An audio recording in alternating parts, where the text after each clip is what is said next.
Madam కొంచెం కారంగా ఉండే మిర్చెస్ లో చాలా రకాలు ఉంటాయి కదా, తేజ సైజుని కూడా సెలెక్ట్ చేస్తారు. తేజ అని ఉంటుందండి. యాక్చువల్ తేజ కారం వాడకూడదు. పబ్లిక్ తెలియంది ఏంటంటే అమ్మో తేజ ఘాటు అంటారు.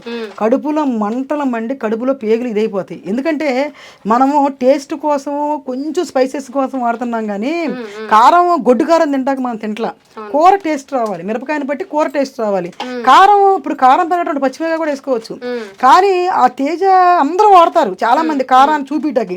ఇప్పుడు బయట అమ్మే ప్రోడక్ట్లు కూడా 150 రూపాయలకి ఎలా ఇవ్వగలుగుతున్నారంటే తేజ తీసుకొచ్చి తాళ్ళు తీసుకొస్తారు. తాళ్ళు అంటే ఇక అది పనికి రాకోకుండా తెల్లగా అయిపోయిన తాళ్ళని.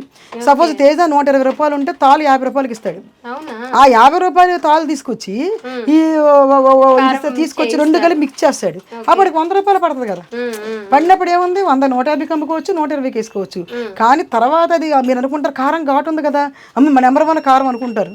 కానీ తేజ కారం అనేది హెల్త్కి మంచిది కాదు నాకు తెలిసినంత వరకు.